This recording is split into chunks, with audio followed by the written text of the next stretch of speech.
আসসালামু আলাইকুম। আইসিটি বাংলাদেশের পক্ষ থেকে আপনাদের সবাইকে স্বাগতম। আজকের এই পর্বে দেখব আমরা কিভাবে একটা ডাটাবেসকে সার্ভার থেকে বিচ্ছিন্ন করব অর্থাৎ ডিটাচ করব। তো চলুন শুরু করি। প্রথমে আমরা দেখে নিই ডাটাবেস ডিটাচ কি। A SQL Server database consists of at least two files. অর্থাৎ আপনি যখন একটা ডাটাবেস ক্রিয়েট করেন, আপনার সার্ভারের মধ্যে ডাটাবেস ক্রিয়েট করেন, তখন SQL সার্ভার আপনাকে দুইটা ফাইল দেয়, অন্তত দুইটা ফাইল দিয়ে থাকে। সেটা একটা হচ্ছে .mdf ফাইল আর একটা হচ্ছে .ldf ফাইল। সেটা আমরা কীভাবে চেক করব? সেটা চেক করার জন্য আমাদের যে লোকাল ডিস্কটি আছে সেই লোকাল ডিস্কে ক্লিক করব, এরপর প্রোগ্রাম ফাইলস ফোল্ডারে ক্লিক করব, এরপর আমরা মাইক্রোসফট SQL সার্ভার অর্থাৎ মাইক্রোসফট SQL সার্ভারে ক্লিক করব। ক্লিক করার পর এখানে আপনারা দেখেন একদম নিচে যে আপনাদের SQL ইনস্ট্যান্স যেটা আছে সেটাতে MS SQL 15 ভার্সন MS এই যে আপনার যে ইনস্ট্যান্স নেমটি আছে সেই নেম ফোল্ডারে আপনি ক্লিক করবেন। ক্লিক করার পর আপনারা এখানে দেখতে পাচ্ছেন মাইক্রোসফট SQL এই ফোল্ডারে ক্লিক করবেন। ক্লিক করার পর এখানে আরেকটি ডাটা ফোল্ডার আছে, এই ডাটা ফোল্ডারে ক্লিক করবেন। আপনারা দেখেন আমার যে ডাটাবেসগুলো আছে, এই যে এখানে দেখেন আমার যে ডাটাবেসগুলো আছে employee DB, learn SQL, test DB, আরও কিছু আছে সিস্টেমের কিছু ডাটাবেস আছে, মাস্টার মডেল টেম্প ডিবি। এই প্রত্যেকটা ডাটাবেসের জন্য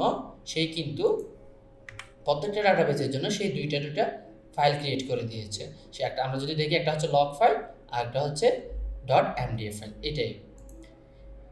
but in some cases there can be multiple data files.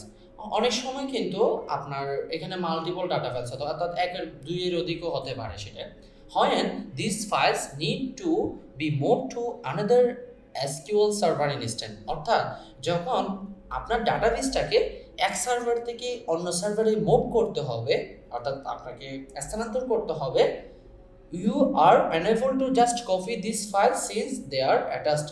অর্থাৎ আপনি এই ফাইলগুলোকে যদি আপনি কপি করে নেন তাহলে হবে না, শুধুমাত্র আপনি কপি করে নিলে তাহলে হবে না। তখন আপনাদেরকে কি করতে হবে? To a SQL Server instance and the file system marks as file as open. Therefore, before moving these files, you can detach the relevant database from the SQL Server instance. তখন আপনাদেরকে কি করতে হবে?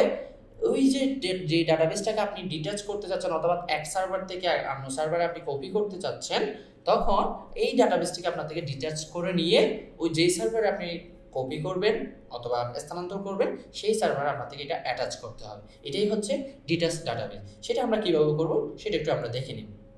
প্রথমে আপনাদেরকে দেখাচ্ছি, আমি যদি কোনো একটা ডাটাবেসকে যদি আমার সার্ভার থেকে ডিলিট করে দিই, ধরেন আমি টেস্ট ডিবিটাকে ডিলিট করে দিচ্ছি, রাইট বাটন ক্লিক করলাম, ডিলিট। আপনারা কিন্তু একটু এখানে এদিকে দেখেন এই ফোল্ডারের মধ্যে এখানে কিন্তু আছে এই টেস্ট ডিবি, দুইটা ফাইল কিন্তু আছে। তো আমরা যখন ডাটাবেসটা ডিলিট করে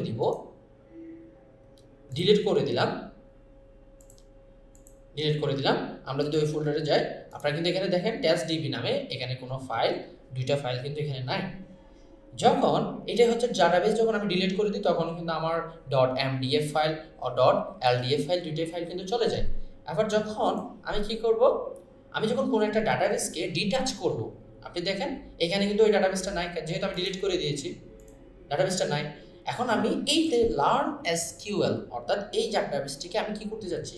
ডিটাচ করতে যাচ্ছি। আমরা কিছুক্ষণ আগে দেখেছি ডিটাচ কি। এই যে ডিটাচ করার জন্য আপনার কি করতে হবে? রাইট বাটন ক্লিক করবেন। ডিটাচ মিন্স হচ্ছে বিচ্ছিন্ন করা। টাস্কে যাবেন, টাস্কে যাওয়ার পর এখান থেকে আপনি ডিটাচে ক্লিক করবেন। ক্লিক করার পর আপনাকে ড্রপ কানেকশন দিতে পারেন, আপনি এখানে ড্রপ কানেকশন দেওয়া যাবে। এরপর আপনি চাইলে আপডেট যে স্ট্যাটিস্টিকটি আছে এটাও আপনি ক্লিক করে ওকে দিয়ে দিবেন।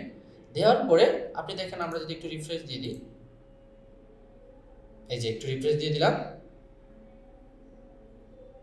একটু লোডিং হচ্ছে, সময় নিচ্ছে। হ্যাঁ, আপনারা এখন দেখেন আমি কিন্তু ডিলিট করিনি, কিন্তু ডিটাচ করছি।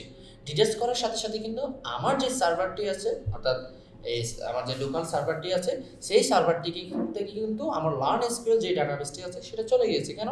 সেটা আমরা যদি এখানে যাই তাহলে এখানেও না থাকার কথা না, এখানে অবশ্যই থাকবে, কারণ আমি আমার সার্ভার থেকে ডাটাবেসটা বিচ্ছিন্ন করেছি কিন্তু আমি ডিলিট করিনি, এটা জাস্ট বিচ্ছিন্ন করেছি, ডিটাচ করেছি। তো এই জন্য এটাই হচ্ছে ডাটাবেস ডিটাচিং। এই ডাটাবেস ডিটাচিংটা আপনি যে কোনো এই যে দুইটা ফাইলটা কপি করে, অর্থাৎ এই ফাইলটা যদি আপনি থাকে আপনি পরবর্তীটা অ্যাটাচ করতে পারবেন।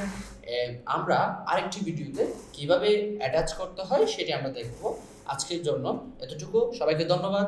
পরবর্তী ভিডিও দেখার জন্য সবাইকে অনুরোধ করা হচ্ছে। আল্লাহ হাফিজ।